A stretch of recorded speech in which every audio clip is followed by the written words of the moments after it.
حضرت ابو بکر صدیق رضی اللہ عنہ. حضرت ابو بکر کو ابو بکر اس لیے نہیں کہا جاتا ہے کہ ان کے کسی بیٹے کا نام بکر تھا اور پھر اس وجہ سے ان کی کنیت ابو بکر ہو گئی. بکر کا جو مادہ ہے اس میں جلدی کا مفہوم پایا جاتا ہے، اسی لیے صبح کو بکور کہا جاتا ہے، بکرہ کہتے ہیں صبح کو.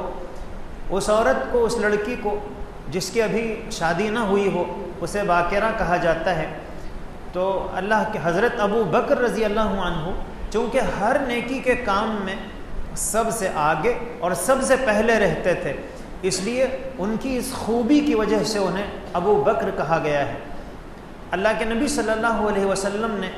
کسی کے بارے میں اتنے اونچے کلمات ارشاد نہیں فرمائے جتنے اونچے کلمات حضرت ابو بکر کے بارے میں حضور نے فرمایا. حضور نے فرمایا کہ لو كنت متخذا خلیلا لاتخذت ابا بکر خلیلا، کہ اگر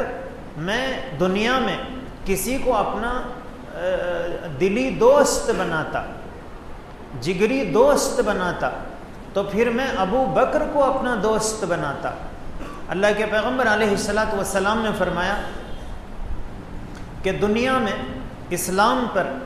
جتنے لوگوں نے احسان کیا ہے میں نے سب کے احسان کا بدلہ چکا دیا سوائے ابو بکر کے، کہ ان کے احسانات کا بدلہ کل قیامت میں اللہ عطا فرمائیں گے. تو حضرت ابو بکر کا اتنا اونچا درجہ. اللہ کے نبی صلی اللہ علیہ وسلم نے فرمایا کہ اگر تم میرے بعد زندہ رہو لقتدوا ابا بکر وعمر، کہ میرے بعد تمہیں ابو بکر و عمر کے پیچھے چلنا ہے. اللہ کے نبی صلی اللہ علیہ وسلم نے فرمایا ایک حدیث میں کہ 10 لوگ جنتی ہیں اور سب سے پہلا نام اللہ کے رسول صلی اللہ علیہ وسلم نے جو لیا وہ حضرت ابو بکر کا تھا. اللہ کے پیغمبر علیہ الصلاۃ والسلام نے ایک مرتبہ فرمایا کہ جنت کے 8 دروازے ہیں اور ہر دروازے سے الگ الگ نیکیوں سے تعلق رکھنے والے لوگ جنت میں جائیں گے. کسی کو باب الصدقہ سے بلایا جائے گا کہ آپ اس طرف سے تشریف لائیں اور ادھر سے آپ جنت میں چلے جائیں. کسی کو باب الریان سے بلایا جائے گا کہ آپ دنیا میں روزہ رکھا کرتے تھے اور روزہ رکھنا یہ تمہاری ایک خاص عادت تھی، ورنہ روزہ تو سارے مسلمان رہتے ہیں، لیکن جس کے اوپر روزوں کا غلبہ تھا کہ سال بھر میں بس زیادہ وقت روزوں سے دلچسپی، کہ آج روزہ ہیں 2-4 دن کے بعد پھر روزہ ہیں، بس روزے رکھنے کی ایک گویا چاہت اور جذبہ جس کے اندر ہے. تو ہر ایک میں ایک الگ کیفیت اور صفت ہوتی ہے. کسی کو خدمت کرنے میں مزہ آتا ہے، کسی کو نماز پڑھنے میں جی لگتا ہے، اور کسی کو دعائیں کرنے میں بڑا لطف آتا ہے، کسی کو قرآن کریم کی تلاوت اچھی لگتی ہے اور اس کا زیادہ وقت قرآن کریم کی تلاوت میں گزرتا ہے، اور کوئی ہوتا ہے جس کو صدقہ و خیرات زیادہ پسند ہوتا ہے کہ بھئی غریبوں کی مدد کی جائے، پریشان حال لوگوں کا ساتھ دیا جائے. تو ہر ذوق کے لوگ ہوتے ہیں. تو اللہ تعالیٰ نے بھی جنت میں داخلے کے لیے 8 دروازے بنائے تاکہ ہر ذوق کے لوگوں کو الگ دروازے سے جنت میں داخل کیا جائے. اللہ کے نبی صلی اللہ علیہ وسلم نے فرمایا کہ ہر دروازے سے الگ الگ لوگوں کو پکارا جائے گا. تو حضرت ابو بکر صدیق رضی اللہ عنہ نے فرمایا کہ اے اللہ کے رسول صلی اللہ علیہ وسلم، کیا کوئی ایسا خوش نصیب بھی ہوگا جس کو جنت کے ہر دروازے سے پکارا جائے کہ آپ ادھر سے آئیں، آپ ادھر سے آئیں، ہر جنت سے اس کو پکارا جائے. تو اللہ کے جنت کے ہر دروازے سے پکارا جائے. تو اللہ کے نبی صلی اللہ علیہ وسلم نے فرمایا کہ مجھے امید ہے کہ وہ ابو بکر ہوں گے جن کو جنت کے ہر دروازے سے پکارا جائے گا کہ آپ ادھر سے جائیں، آپ ادھر سے جائیں.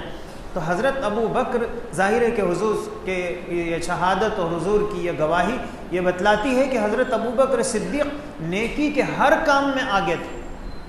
اور باقی لوگ نیکی کے کسی ایک کام میں آگے ہوتے ہیں، لیکن حضرت ابو بکر ہر ایک میں آگے تھے. تو حضرت ابو بکر جن کو جنت کی بشارتیں ملی ہوئی ہیں، اور اللہ کے رسول صلی اللہ علیہ وسلم یہی نہیں فرما رہے ہیں کہ تم جنت میں جاؤ گے، بلکہ یہ بھی کہہ رہے ہیں کہ جنت کے ہر دروازے سے تمہیں پکارا جائے گا. اب ظاہر ہے کہ ان کے اندر اطمینان کی جو کیفیت ہونی چاہیے تھی کہ بس میں تو جنتی ہوں، اور ڈر اور خوف یہ ان کے اوپر طاری نہیں رہنا چاہیے تھا. لیکن حضرت ابوبکر صدیق رضی اللہ عنہ کی زندگی اور سیرت کو ہم پڑھتے ہیں تو پتہ چلتا ہے کہ حضرت ابوبکر قرآن کریم جب پڑھتے اپنے آنکھوں پر قابو نہیں پاتے تھے اور روتے رہتے اور اتنا روتے اور روتے روتے قرآن پڑھتے کہ سننے والوں کو بھی رونا آ جاتا تھا. حضرت ابوبکر صدیق رضی اللہ عنہ کبھی اپنی زبان کو پکڑتے اور یہ کہتے کہ بس تیری وجہ سے میں ہلاک ہو گیا. کبھی تنکا نیچے سے اٹھاتے اور یہ کہتے کہ کاش ابو بکر کو اس کی ماں نے جنم نہ دیا ہوتا اور ابو بکر دنیا میں پیدا ہی نہ ہوتا، اور کاش ابو بکر تنکا ہوتا جو ہوا میں اڑ جاتا، انسان نہ ہوتا کہ کل قیامت میں اسے حساب و کتاب دینا پڑتا. تو میرے بھائیوں، جو جتنا اونچے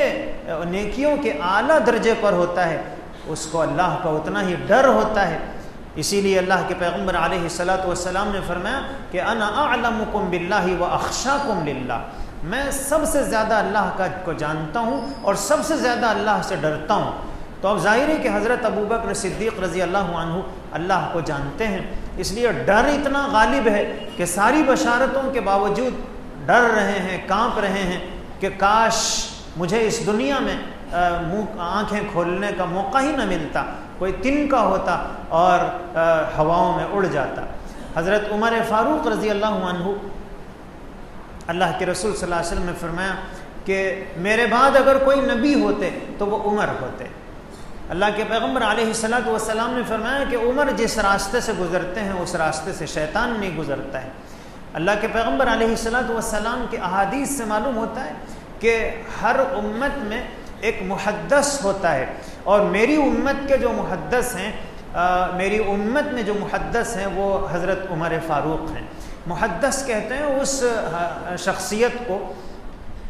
جس کے دل میں